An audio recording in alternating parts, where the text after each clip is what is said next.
नमस्कार। प्रारब्ध पर आप सभी का स्वागत है। मैं अवनीश, हमारे साथ गौरव प्रधान जी हैं।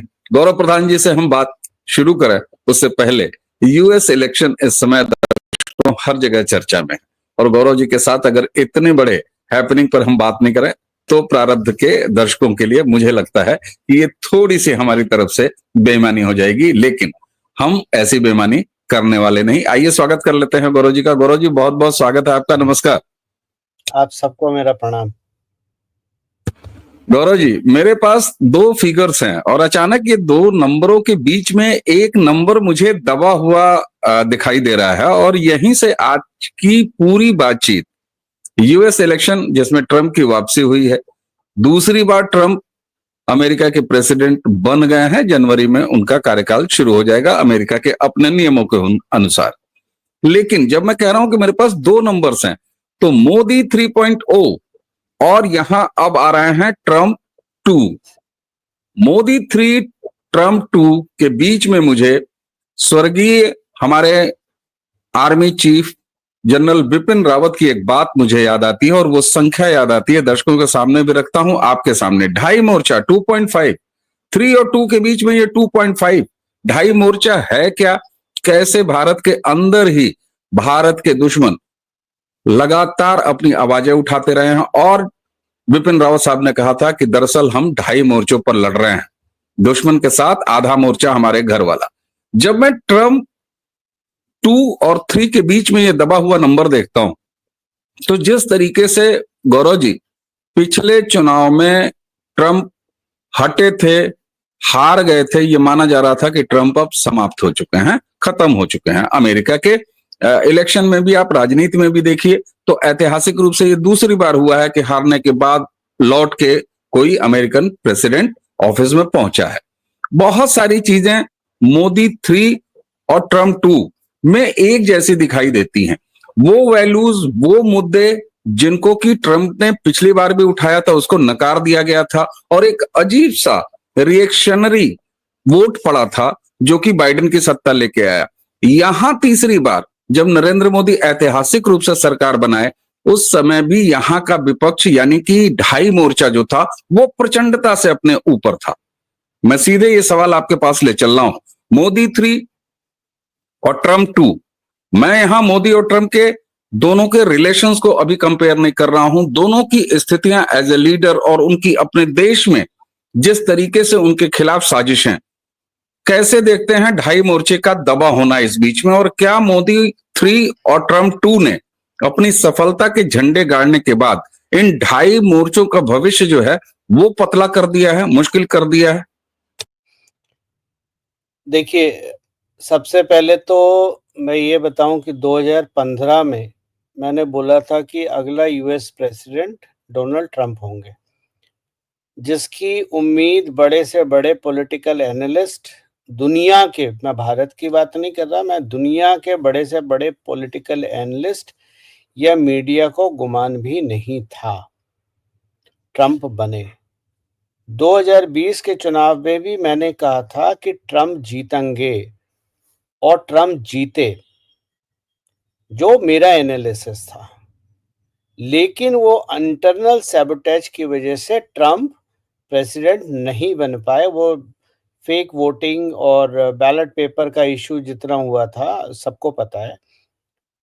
उस वक्त मेरे बारे में बहुत चीजें बोली गई थी कि ज्ञान नहीं है, ये वो दुनिया भर का। लेकिन आज वो सारी चीजें वही मीडिया एस्टैब्लिश कर रहा है कि उस वक्त 2020 का इलेक्शन ट्रंप जीते थे and election was rigged to place a puppet in White House. ये तो बात हो गई ट्रंप के इलेक्शन की। देखिए, मेरा कोई भी एनालिसिस किसी हेडलाइन को पढ़ के नहीं होता है।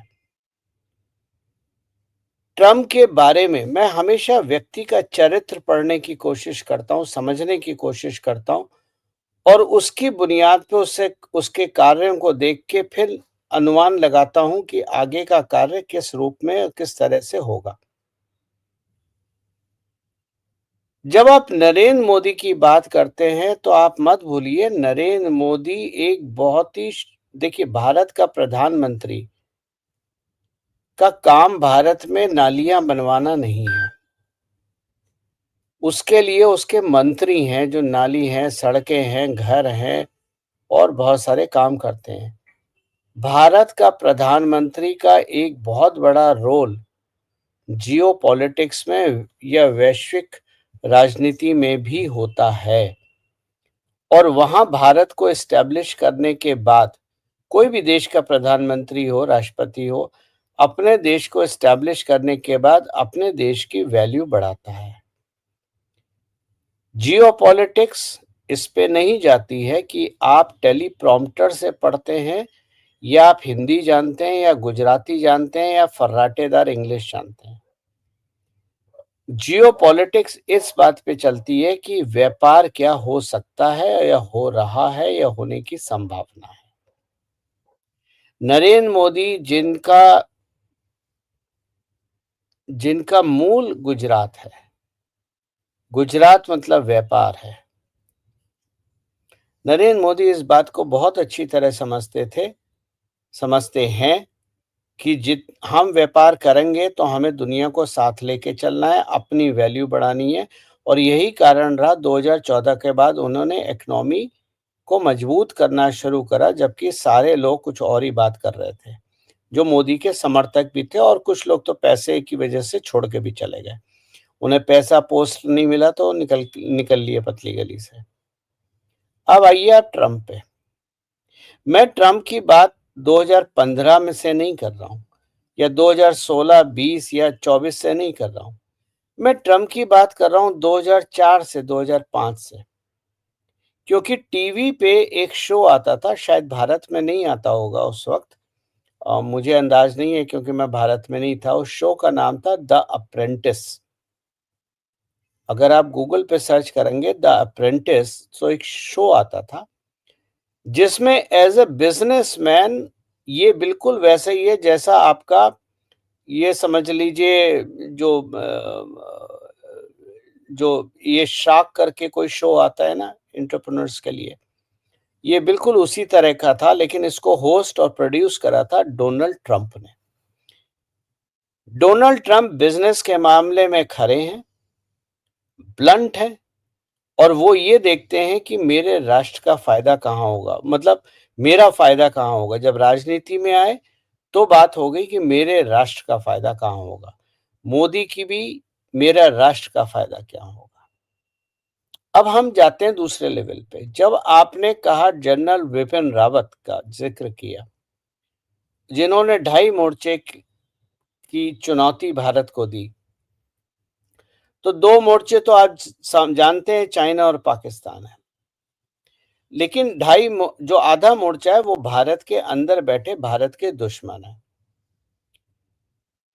70 सालों से हमें यह सिखाया गया कि हमारा असली दुश्मन पाकिस्तान है, लेकिन यूपीए एनडीए सरकार में, अटल बिहारी वाजपेयी जी की सरकार में डिफेंस मिनिस्टर थे जॉर्ज फर्नांडिस, जिन्होंने सबसे प्रथम बार ये बात कही थी कि हमारा असली दुश्मन पाकिस्तान नहीं, चाइना है, और हमें चाइना के बॉर्डर पे इंफ्रास्ट्रक्चर बनाना चाहिए, जो अब ये सरकार बना रही है। लेकिन यूपीए सरकार ने बजट का हवाला देके कोई डेवलपमेंट नहीं करा था।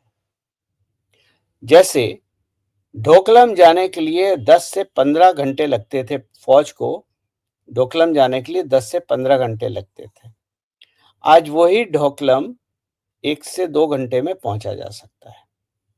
इसे कहते हैं इंफ्रास्ट्रक्चर डेवलपमेंट। जब 2.5 मोर्चे की व्याख्या करी जाती है तो 2.5 मोर्चे में पाकिस्तान चाइना हो गया। जो आधे मोर्चे की व्याख्या है, उसमें बहुत सारे लोगों ने व्याख्या में ये बोला कि ये आधा मोर्चा मतलब मुसलमान। मैं इस बात से एग्री नहीं करता और कभी ना करा ना। और जितना जनरल विपिन रावत को मैंने सुना है, समझा है, जाना है, उनका 2.5 मोर्चे का, वो आधे मोर्चे का अर्थ मुसलमान नहीं है। उसमें आधे मोर्चे का अर्थ हर वो व्यक्ति है जो भारत के में रह के भारत के खिलाफ काम करता है। नाम नहीं लेना उचित नहीं है, लेकिन बड़े-बड़े ऐसे नेता हैं जो भारत के खिलाफ बोलते हैं, काम करते हैं, पाकिस्तान से जाके मोदी को हटाने की मदद मांगते हैं। ये सारे हिंदू हैं और ये उस आधे मोर्चे में आते हैं।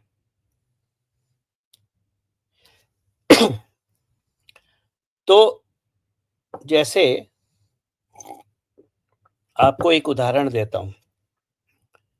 मायावती, आप यूपी से हैं, हम भी यूपी से हैं। हमने मायावती का बहुत शासनकाल देखा है। हमने मायावती के बहुत वक्तव्य सुने हैं, लेकिन मायावती ने आज तक पाकिस्तान के फेवर में एक शब्द कभी नहीं बोला। ओवैसी बड़ा वाला हिंदुओं मुसलमानों के बारे में बहुत कुछ बोलता है, हिंदुओं के बारे में भी बहुत कुछ बोलता है, लेकिन आज तक उसने भी पाकिस्तान के फेवर में एक शब्द नहीं बोला है। विचार कीजिए। तो ये आधे मोर्चे का अर्थ मुसलमान नहीं है। आधे मोर्चे का अर्थ है जो मतलबी हिंदू हैं, जो सेकुलर हिंदू हैं,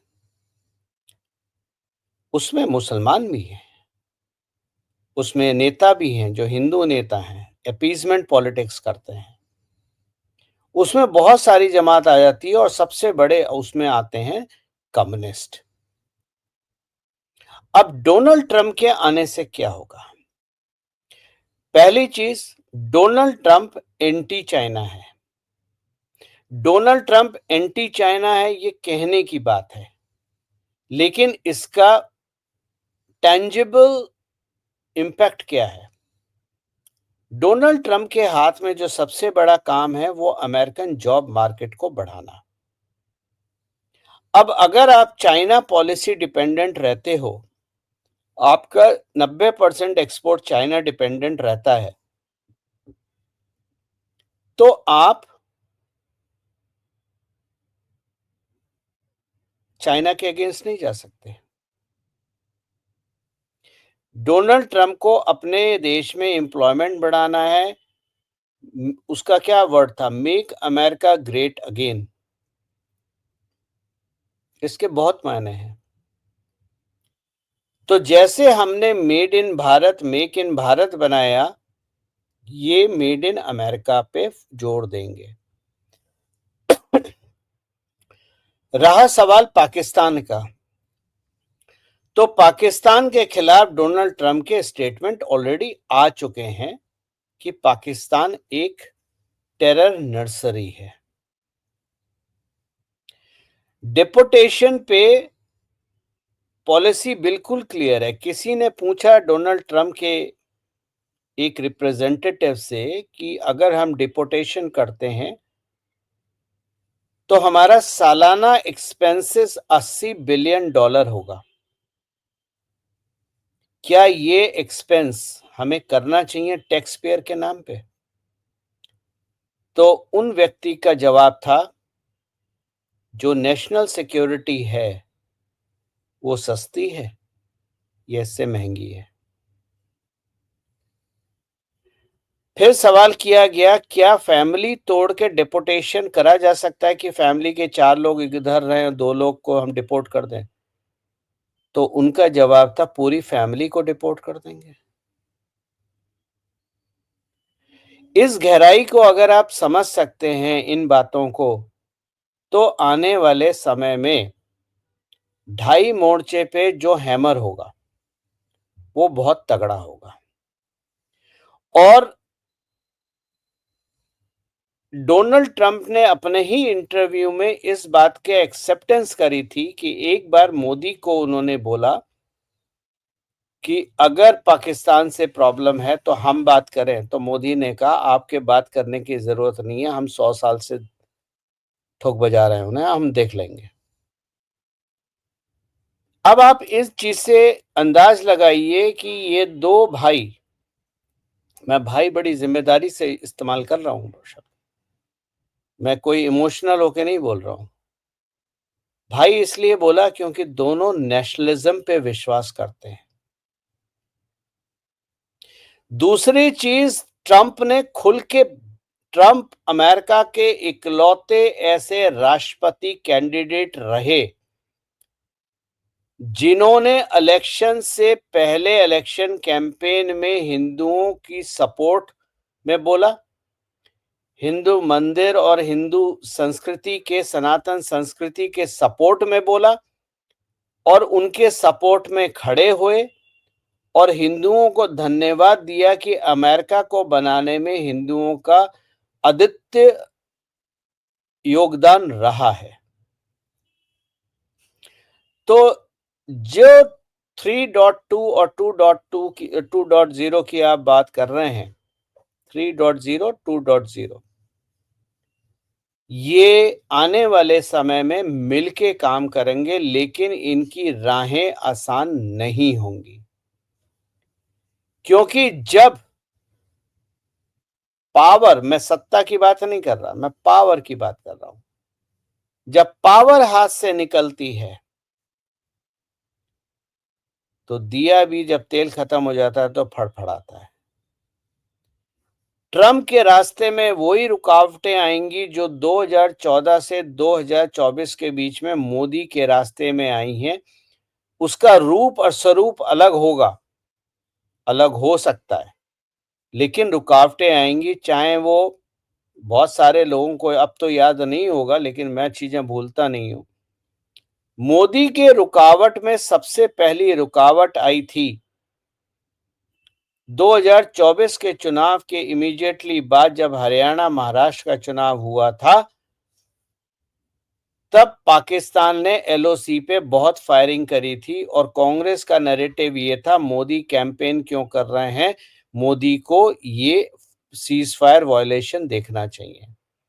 फिर आया था दादरी ब्रीफ कांड, फिर आया था रोहित वेमुला का हत्याकांड, उसके बाद चलते चलते बहुत सारी चीजें हुई, अवार्ड वापसी हुई, दुनिया भर की चीजें हुई, फिर सीए एनआरसी का प्रदर्शन हुआ, फिर फार्मर प्रोटेस्ट हुआ, फिर रफेल आया, फिर दुनिया भर के अटरम शटरम चीजें आई और मोदी वहीं खड़े रहे। डोनाल्ड ट्रंप 1 और डोनाल्ड ट्रंप 2 में क्या फर्क है? डोनाल्ड ट्रंप 1, देखिए बुरा मत मानिएगा, मैं आपका एग्जाम्पल लेके, हम तो मित्र हैं, एक एग्जाम्पल लेके आपको समझाता हूं। आप मेरे बारे में जानते हैं कि मैं आपसे एग्री नहीं करता, ठीक, लेकिन मैं आपसे मिलने आता हूं अवनीश भाई, और अचानक मैं आपके कान के नीचे एक थप्पड़ जड़ देता हूं। आपने तो थप्पड़ की उम्मीद नहीं करी थी ना भाई। एक एक संस्कारी व्यक्ति आपके सामने खड़ा है, विचार अलग हो सकते हैं, लेकिन थप्पड़ तो आपने नहीं सोचा। ठीक बात। आपको चोट लगी, आप हट गए, हम लोग अलग हो गए।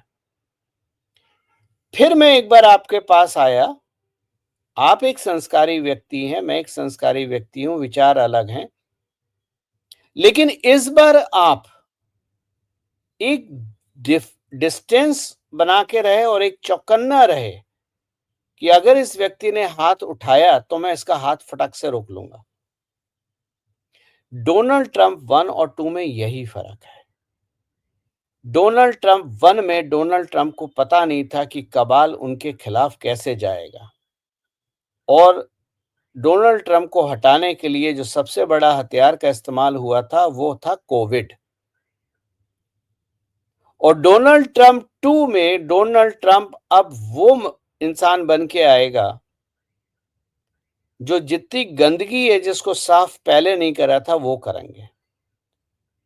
अभी बातचीत ये चल रही है कि जितने भी एफबीआई और इन्वेस्टिगेटिव एजेंसीज हैं, इंक्लूडिंग सीआईए, उनके बहुत सारे लोग फायर होंगे।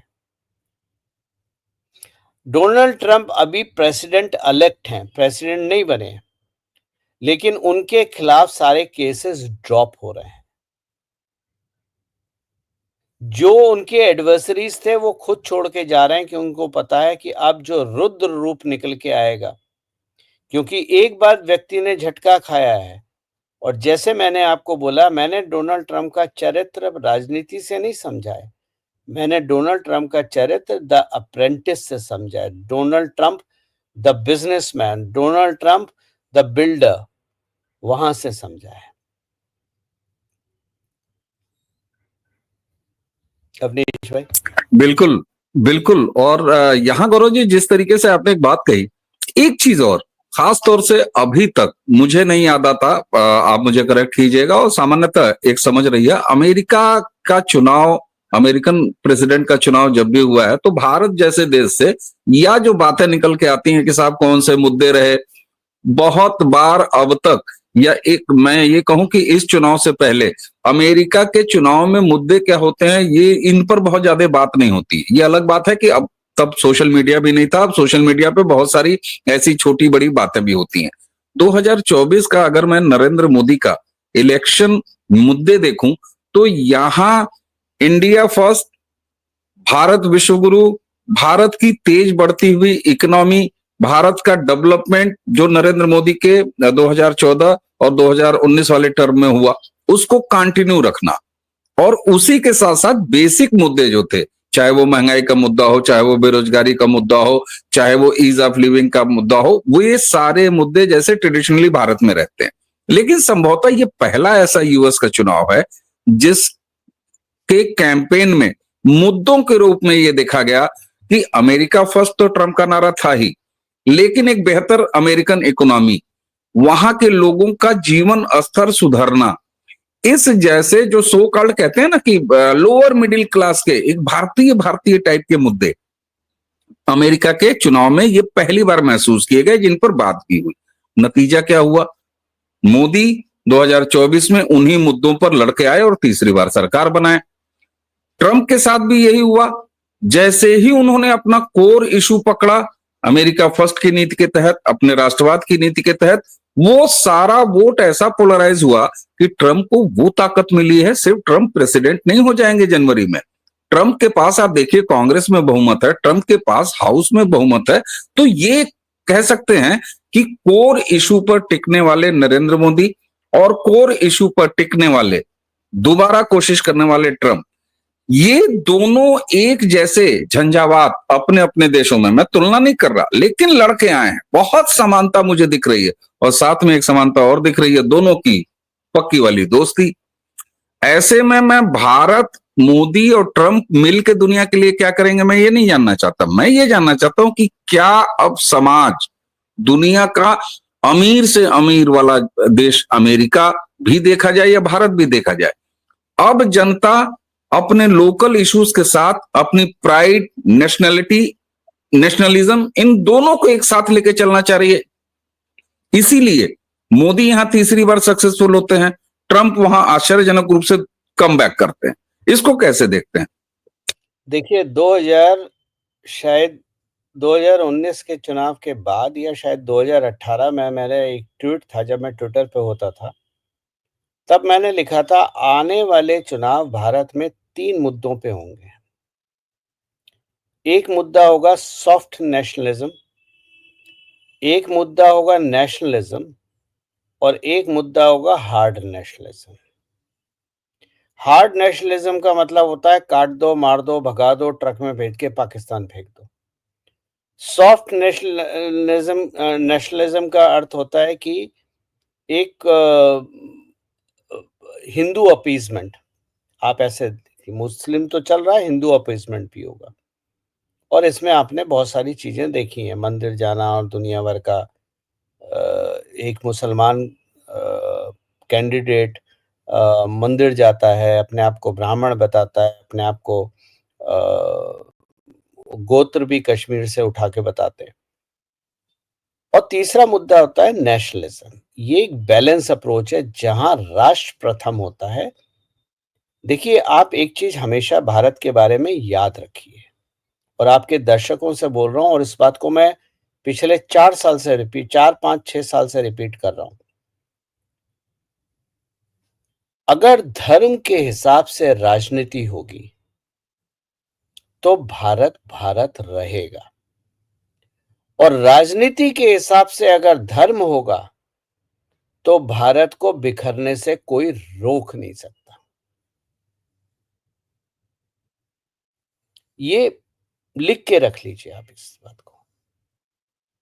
तो जब आप मुद्दों की बात कर रहे हैं, चाहे वो ट्रंप के हों, चाहे मोदी के हों, सिमिलैरिटी नहीं, 1 to 1 कंपैरिजन है। अब देखिए, ना मैं ट्रंप की टीम का सदस्य हूं, ना मैं मोदी की टीम का सदस्य हूं, ना किसी थिंक टैंक का सदस्य हूं, ना किसी पॉलिटिकल पार्टी का सदस्य हूं। मेरी अपनी एक इंडिपेंडेंट सोच है अपने अनुभव के आधार पे, और मेरा अनुभव ये कहता है कि जब आप किसी देश के राष्ट्रपति से मिलते हैं, प्रधानमंत्री से मिलते हैं, या कहें जब हेड ऑफ स्टेट्स मिलते हैं, तो वो एक पब्लिक इवेंट होता है। लेकिन क्या अमेरिका के लोग राहुल गांधी से आके नहीं मिलते हैं? क्या अमेरिका के एम्बेसडर्स और जो वहां के थिंक टैंक के लोग हैं, वो फारूक अब्दुल्ला से जाके नहीं मिलते हैं? क्या वो सोनिया गांधी से आके नहीं मिलते हैं? तो जब वो मिल सकते हैं, तो कौन सी किताब में लिखा है कि नरेंद्र मोदी ट्रंप रोज फोन पे बात नहीं कर सकते, या हफ्ते में, महीने में एक दिन बात नहीं कर सकते, या एक दूसरे की राय लेके एक्सपीरियंस शेयर नहीं कर सकते, या मोडस ऑपरेंडी बना नहीं सकते? ये बात आप तब नहीं मानेंगे जब आप में भारत के प्रति और भारत के प्रधानमंत्री के प्रति हीन भावना हो। तब आप ये बात नहीं मानेंगे। अरे कहां ट्रंप और कहां मोदी, क्योंकि आपने मोदी को नीचे छोड़ रखा है। आपके अंदर इतनी हीन भावना है कि आप अपने राष्ट्र को किसी के आगे अपने घुटनों पे देखते हो। मेरी सोच अलग है कि भारत, और मेरी सोच इकोनॉमिक बेस पे, फैक्चुअल बेस पे,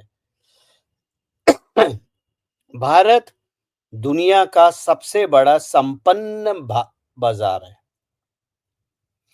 इस बाजार की जरूरत अमेरिका को भी है, इस बाजार की जरूरत चाइना को भी है, इस बाजार की जरूरत यूरोपियन नेशंस को भी है, और इस बाजार की जरूरत पाकिस्तान को भी है। याद होगा, बहुत साल पहले की बात है, नरेंद्र मोदी ने एक टीवी के इंटरव्यू में बोला था, 125 करोड़ लोग हैं हम, दुनिया पे तो प्रेशर हम बनाएंगे। और वही आज हो रहा है। तो ये जो समानता है, इसको मैं कोइंसिडेंस नहीं देख रहा कि ठीक है यार, वहां पर हुआ, यहां पर भी हो गया, what is similarity? No, there is no similarity, it is one. मेरा अनुभव ये कहता है कि ये दोनों भाइयों ने बैठ के गुटरगुम करके, और दो नहीं बल्कि 4 भाई हैं ये, Donald Trump, Narendra Modi, Putin और नेतन्याहू, चारों नेशनलिस्ट हैं। चारों को पैसे की जरूरत नहीं है, लेकिन राष्ट्र उन चारों के लिए सबसे सर्वप्रथम है। तो सिमिलैरिटी केवल डोनाल्ड ट्रंप और मोदी में नहीं है, सिमिलैरिटी इनकी नेतन्याहू में भी है, सिमिलैरिटी इनकी पुतिन में भी। आप कुछ कह रहे थे? नहीं, मैं सिर्फ इतना कह रहा था, एक चीज और ध्यान दिया है। जब मैंने ये कहा कि मुद्दे मोदी के चुनाव में और ट्रंप के चुनाव में बहुत बार इसमें समानता दिखाई दे रही है, एक चीज की और समानता दिखाई दे रही है साहब। ट्रंप रिलीजियस आदमी है, मैं ये नहीं कहता कि वो सनातनी हिंदू है, लेकिन ट्रंप जिस भी अपने रिलीजन को फॉलो करते हैं उसके प्रति वो पूरी तरीके से ईमानदार है, और किस तरह से उन्होंने चर्चों की बात की। दूसरी तरफ अगर आप मोदी को देख लीजिए, भारत का वो पहला प्रधानमंत्री जो अपने स्वधर्म के पालन को न सिर्फ वर्ण करता है, खुद करता है, बल्कि उसको दिखाने से, और कोई देख भी रहा है तो उससे कोई परहेज नहीं है। ये बात आई। ऐसे में रिलीजन के साथ, और आपने जब ये कहा ना कि धर्म से राजनीति अगर चलेगी तभी देश रहेगा, राजनीति से अगर धर्म चलेगा तो देश नहीं रहेगा। क्या कुछ ऐसे बड़े मुद्दे हैं जिसमें धर्म है, जिसमें नागरिकों की सुविधा है, जिसमें हमारा देश पहले, कोई ढाई मोर्चे की जगह नहीं, यानी देश के भीतर देश के दुश्मनों की जगह नहीं। ये अब ऐसे कुछ वैश्विक पॉइंट्स हैं जिस पर दुनिया एक हो रही है, और ये चुनाव दर चुनाव देखने को मिल रहे हैं कि नेशनलिज्म को ओन करने वाली पार्टियां वो पॉलिटिकली सक्सेसफुल हो रही हैं, सत्ताएं एक के बाद एक आ रही हैं, ढाई मोर्चे को दुनिया नकार रही है। यानी देश में हो, भारत में अगर रहना है तो भारत भारत कहना है, यूएस में अगर रहना है तो यूएस यूएस कहना है। ये उम्मा उम्मा जैसा कोई कॉन्सेप्ट नहीं चलेगा, जो कम्युनिस्टों वाला भी है कि दुनिया के मजदूरों एक हो जाओ, दुनिया की समस्याएं एक हो जाओ। क्या अब ये वाकई में ग्लोबल विलेज टाइप का एक कॉन्सेप्ट आ रहा है, मुद्दों में भी और लाइफ फिलॉसफी में भी? आ नहीं रहा है अवनीश भाई, आ गया है। जब आपने ये बात बोली कि डोनाल्ड ट्रंप अपने मजहब के प्रति कट्टर हैं, या अपने proudly owns the Christianity what he believes in, Narendra Modi proudly wear Sanatan what he believe in, और अगर आप पुतिन को देखें तो वो ऑर्थोडॉक्स क्रिश्चियन को ग्रहण करते हैं। हाँ बोलिए। यहां सिर्फ एक चीज, और कमला हैरिस को देख लीजिए, वो नास्तिक हैं, मैं और आ उनकी रहा दशा देख लीजिए। मैं आ रहा हूं उस पे। अगर आप पुतिन को देखें तो वो ऑर्थोडॉक्स क्रिश्चियन है। बहुत सारे लोग नहीं जानते हैं कि रशिया में क्रिसमस जनवरी में मनाया जाता है, 6 या 7 तारीख को, और एक रिचुअल होता है जिसमें उन्हें आइस वाटर में नहाते हैं।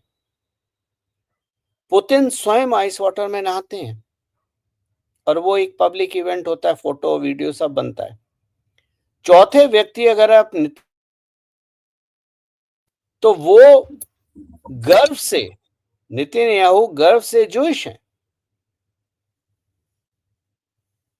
अब आप दूसरी तरफ आ जाइए, कमला हैरिस कभी हिंदू है, कभी क्रिश्चियन है, कभी मुसलमान है।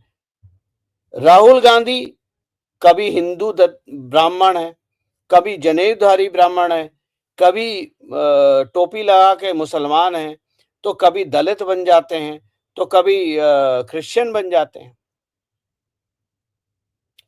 क्रिस्टल क्लियर राहुल गांधी का धर्म है, पब्लिकली एक्सेप्टेड नहीं है। क्रिस्टल क्लियर कमला का धर्म है, नहीं है। तो इन लोगों को देखिए, जो व्यक्ति अपनी जड़ों से नहीं जुड़ा होता है, उस व्यक्ति का वजूद कभी हो ही नहीं सकता। बांस का बीज 5 साल जमीन में अंदर उगता है ताकि वो जड़ें मजबूत करता है, जब बांस 90 फीट निकलता है, और ये दोनों खोखले उस पर खड़े हुए हैं। तो देखिए, कमला को खड़े करने, इलेक्शन में खड़े करने का एक ही मकसद था, क्योंकि कमला का हार निश्चित थी, और हार का ठीकरा ओबामा के सिर पे ना फूटे, डेमोक्रेट्स के सिर पे ना फूटे, इसलिए कमला को आगे करा गया। अमेरिका, मैं 10 साल अमेरिका में रहा हूं, मेरे बहुत मित्र हैं अमेरिका में, उसको कोई पसंद नहीं करता। जैसे हम राहुल गांधी को पप्पू बोलते हैं, वहां पर वो भी पप्पू है, कार्टून है वो। तो और अगर आप देखें अमेरिकन इलेक्शन में वोटिंग पैटर्न को, अगर आप देखें तो जितने भी मिड स्टेट्स हैं, मिड स्टेट का मतलब हुआ जो कंट्री साइड है, जो ऑथेंटिक अमेरिकन है, व्हाइट्स हो गए चाहे ब्लैक्स हो गए, वो ट्रम्प के साथ थे। और ये उन लोगों की बात कर रहा हूं जो 45-50 से ऊपर के हैं, या 50-45 के रेंज से शुरू होते हैं। जो युवा है, कॉलेज का, स्कूल का, उसको तो कम्युनिस्ट ने वोक पहले ही बना रखा है। एलजीबीटीक्यू का पूरी दुनिया में, अगर आपको ध्यान हो, आज से 1 साल पहले, 1.5 साल पहले, लगभग साल भर पहले, एलजीबीटीक्यू का एक बुखार आया था, अमेरिका, यूरोप सारे झंडे एलजीबीटीक्यू, हर चीज एलजीबीटीक्यू। काहे के लिए आया था? क्योंकि प्लानिंग ये थी कि मिशेल ओबामा को खड़ा करना है, ताकि वो युवा मिशेल ओबामा को वोट दे। लेकिन जब पाला ये समझ में आया कि यहाँ तो हार निश्चित है, तो अपने पैदे को पैदा होने से पहले ही खत्म करने से अच्छा है उसको खड़ा करो जो ऑलरेडी एक्सपोज्ड है। कमला हारी, इससे किसका नुकसान है? अमेरिका का नुकसान नहीं है, डेमोक्रेट्स का नुकसान नहीं है, ओबामा का नुकसान नहीं है, कबाल का नुकसान नहीं है, सीआईए का नुकसान नहीं है। लेकिन अगर मिशेल ओबामा हार जाती, और ये मैंने 2020 में लिखा था कि 2024 के चुनाव का कैंडिडेट या तो कमला हैरिस होगी या मिशेल ओबामा होगी, मैंने तीसरे किसी व्यक्ति का नाम नहीं लिया था।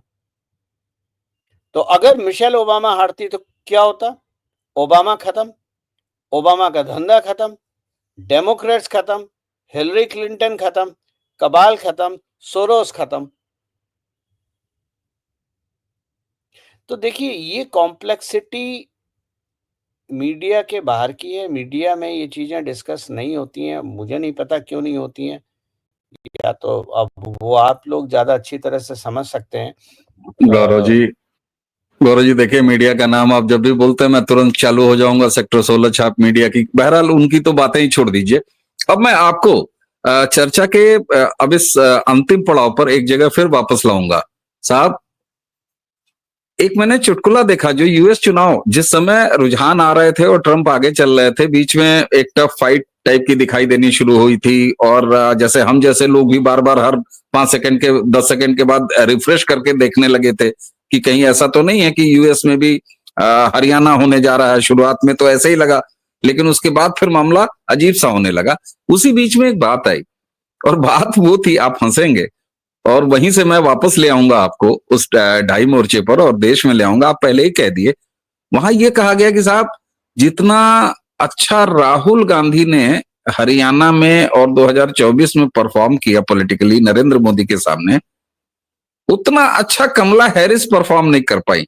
मुझे ये दोनों तुलना नहीं समझ में आई, और थोड़ी देर बाद तुरंत समझ में भी आई, ओहो, दोनों एक ही नाव के सवार हैं, और शायद यही वजह है कि इन दोनों की तुलना खुद इकोसिस्टम कर रहा है, गिरोह कर रहा है। मैं अब ये जानना चाहता हूं कि राहुल गांधी, चाहे उनके अमेरिका में बैठे हुए सैम पित्रोदा चचा हो, अमेरिका में अब ट्रंप आ गए हैं, चाइना से ट्रंप के क्या रिश्ते हैं आपने बताया।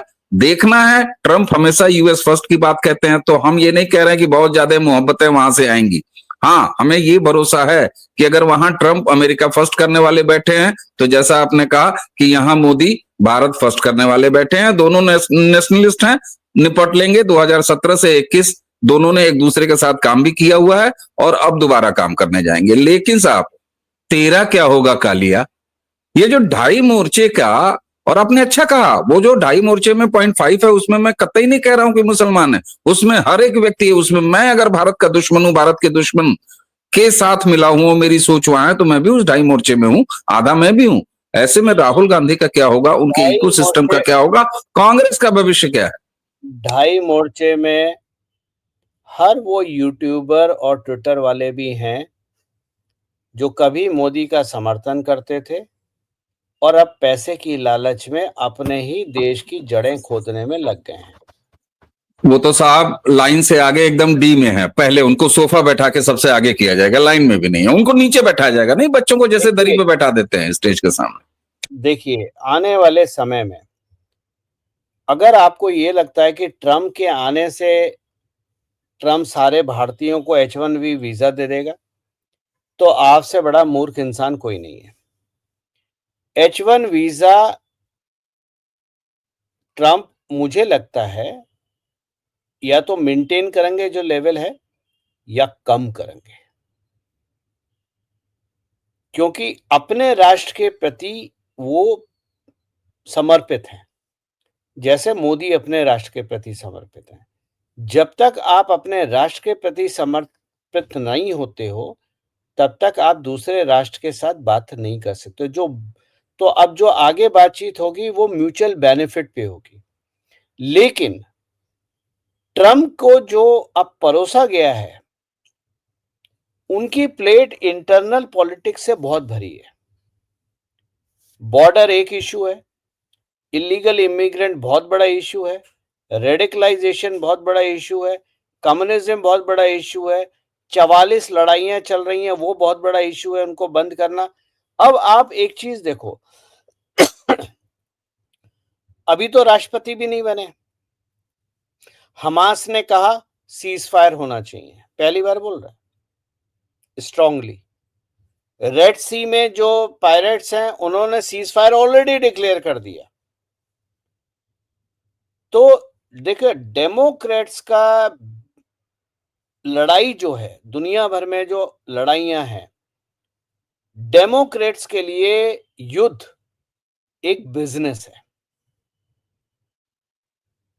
और चाहे वो 9/11 हो, चाहे अफगानिस्तान हो, चाहे वियतनाम वॉर हो, चाहे सीरिया हो, चाहे ईरान हो, इराक हो, आपका यूक्रेन, रशिया हो, ये केवल हथियार, ये 4-5 कंपनियों का कार्टेल है। बोइंग है तुम्हारा, और जो हथियार बनाने वाली कंपनियां हैं, लॉकहीड मार्टिन वगैरह हैं, इनका धंधा है। ये धंधा बंद होगा, क्योंकि ट्रम्प वॉर नहीं चाहता। अगर आपने पहले टर्म में देखा हो, ट्रम्प अमेरिकन इतिहास में पहला प्रेसिडेंट है जो नॉर्थ कोरिया गया। तो जिस बंदे ने अपनी अमेरिकन ईगो को बिल्कुल हटा दिया और नॉर्थ कोरिया जाके बैठ के बात करके, अंदर घुस के बात करके, hi hello tata bye bye, चाय पानी कॉफी विस्की सब पी के आए, वो वॉर शुरू नहीं करेगा, वो वॉर खत्म करेगा।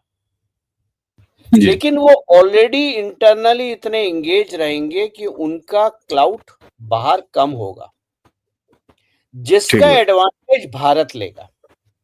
क्योंकि जब नरेंद्र मोदी है तो इसका एडवांटेज भारत रहेगा। देखो, अमेरिका की हमेशा पॉलिसी रही है कि जो भी देश हैं, वो देखो, नेटो जो है वो कोई वॉर अलायंस नहीं है, वो एक बिजनेस अलायंस है। जब तक आप इस एंगल से नहीं समझेंगे, आप अमेरिका नहीं समझेंगे। तो नहीं, ठीक बात अमेरिका, है, बिल्कुल ठीक। नेशंस हो या कोई भी और नेशंस हो, चाहे पाकिस्तान हो, चाहे भारत हो, चाहे, वो टर्म यूज करते हैं सर्वेंट रिलेशनशिप। हम्म, हम्म, इसीलिए राहुल गांधी उन्होंने चुना है। कमला हैरिस का टाइम खत्म हो गया, अब वो रीयूजेबल नहीं है। राहुल गांधी अभी रीयूजेबल हैं, इसलिए कितनी बार लॉन्च कराइएगा, कितनी बार लॉन्च कराइएगा, हंसा दे रहे हैं आप। इसलिए अभी राहुल गांधी का कंपैरिजन कमला से करके ये दिखाने की कोशिश करी गई है कि Rahul Gandhi is far better than Kamala. जो व्यक्ति एक लाइन नहीं बोल सकता अपने जीवन में बिना पढ़े या बिना समझे, 5 मिनट स्टेज पे सेंसिबल बात नहीं कर सकता, आपको लगता है वो हाफ पेज का न्यूज़पेपर आर्टिकल लिखेगा? और अब तो बात साफ हो गई है कि वो चोरी का आर्टिकल था। तो देखिए, राहुल गांधी, जेलेंस्की, आपका यूनुस और आपका शहबाज शरीफ, इन सारी की लंका, और राहुल गांधी, इनकी लंका लग चुकी है। जेलेंस्की को प्रॉब्लम यह है कि अब पैसा नहीं आएगा, लड़ाई बंद होगी। रशिया, पुतिन और डोनाल्ड ट्रंप में बहुत अच्छी दोस्ती है। डोनाल्ड ट्रंप में और मोदी में बहुत अच्छी दोस्ती है। डोनाल्ड ट्रंप और नेतन्याहू में बहुत अच्छी दोस्ती है। नेतन्याहू और मोदी में बहुत अच्छी दोस्ती है। अब यहां पर कॉमन फैक्टर क्या है जिसकी चारों से दोस्ती है? भारत। लीड कौन करेगा? भारत। और उसकी तैयारी हो गई है ब्रिक्स में। ब्रिक्स उभर के आएगा नेटो का काउंटर, G7 G20 का काउंटर। और यहां से डी डॉलराइजेशन शुरू हुआ है, ब्रिक्स करेंसी आएगी। मैंने आपके पिछले प्रोग्राम में भी बोला था, मास्टर कार्ड, वीजा और स्विफ्ट सिस्टम का बैंड बज चुका है। अब ये नए सिस्टम्स आएंगे, अब यूपीआई मेन सिस्टम होगा। तो डोनाल्ड ट्रंप को भारत के साथ काम करने की चॉइस नहीं है, मजबूरी है। तो आने वाला समय बहुत पीसफुल होगा, बिजनेस प्रॉस्पेरिटी होगी हर जगह। और आपके जी ही माध्यम से क्योंकि हम ये बात कर रहे हैं, मैं लोगों को एक राय दूंगा कि मैं वैसे फाइनेंशियल एनालिस्ट नहीं हूं, मैं स्टॉक मार्केट एक्सपर्ट नहीं हूं, लेकिन जो भी कभी बोला है मैंने, जो छोटा मोटा, वो कभी गलत नहीं हुआ। आईटी इंडस्ट्री में स्पेंडिंग मत करना।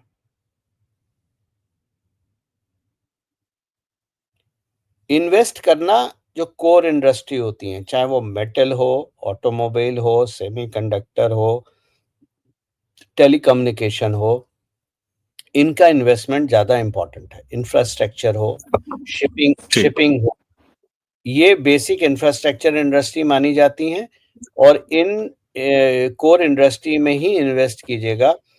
अब समय आ गया है कि आईटी पोर्टफोलियो को मिनिमम पे ले आया जाए। बिल्कुल बिल्कुल। गौरव जी, आपने जिस तरीके से यूएस में ट्रंप के आने और उसके साथ जो एक गणित साल का चौका था, मैं पहले देख के कि मोदी इधर 3, उधर ट्रंप का दूसरा, और उसके बीच में 2.5 मोर्चा, उसको जिस तरीके से साफ किया। और एक चीज तो अब बहुत क्लियर होती जा रही है कि चाहे वो जनता, चाहे वो वोटर यूएस का हो, चाहे वो भारत का हो, हम क्या कर रहे हैं, हमारा जीवन कितना अच्छा हो रहा है, इसके साथ साथ हमारे देश का विकास कैसे हो रहा है, और हमारा धर्म, हमारे संस्कार, हमारी संस्कृति कहां खड़ी है। मुझे लगता है कि अब ये ऊपर आते जा रहे हैं और इनका धीरे धीरे स्थापना हो रही है। ये एक संभवतः नया ग्लोबल विलेज का जो एक्चुअल कॉन्सेप्ट है वो अब सामने आ रहा है। गौरव जी, आप कुछ कहना चाहते हैं? जी। मैंने 2015 में बोला था न्यू वर्ल्ड ऑर्डर। ठीक है, बीच में थोड़ा सा डिसरप्शन हुआ, नेचुरल डिसरप्शन होगा। आप किसी की जिन्होंने 100 साल से अपनी जिंदगी ही लड़ाने पे बिताई हो, उनकी धंधा बंद करोगे तो कांड तो होंगे। लेकिन आप फिर से पटरी पे आ रही है। लेकिन एक बात मैं बता दूं, अभी 2 महीने हैं। हाँ, जनवरी तक का वेट करना है।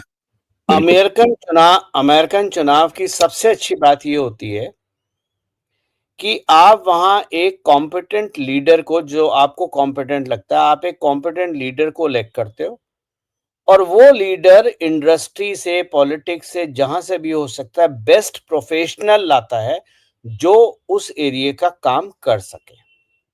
पहला कंपैरिजन भारत की प्रॉब्लम ये है, जो अमेरिका की अच्छी बात है भारत की बुरी है, क्या हम बहुत सारे लफंगों को अलग कर लेते, करप्ट, बदमाश, बेईमान, चोर, डकैत, डाकू। इनकी संख्या जब ज्यादा बढ़ जाती है तो ये लीडर को इलेक्ट करने से रोक देते हैं, ये उसको इलेक्ट करते हैं जो इनका पपेट बन के चल सके, ताकि इनका धंधा पानी चलता रहे। क्योंकि अमेरिका ने वोट करा लीडर को, लीडर की क्वालिटी, अमेरिका के लिए क्या करना है। हम वोट करते हैं, मेरा भाई है, मेरी जाति है, मेरा धर्म है, मेरा मजहब है, मेरी मोहल्ले का है, मेरे शहर का है, मेरी कास्ट का है, मेरे नाम का है जी। और दूसरी तरफ अमेरिका की सबसे बुरी बात यह है इलेक्शन की, कि चुनाव होने के बाद 2 महीने प्रेसिडेंट इलेक्ट रहता है, बिल्कुल, जिसके अंदर बहुत सारे कांड हो सकते हैं। और भारत के चुनाव की सबसे अच्छी प्रक्रिया की सबसे अच्छी बात यह है कि काउंटिंग 4 घंटे में पता चल जाता है सरकार किसकी है। ये हमारे ईवीएम्स हैं।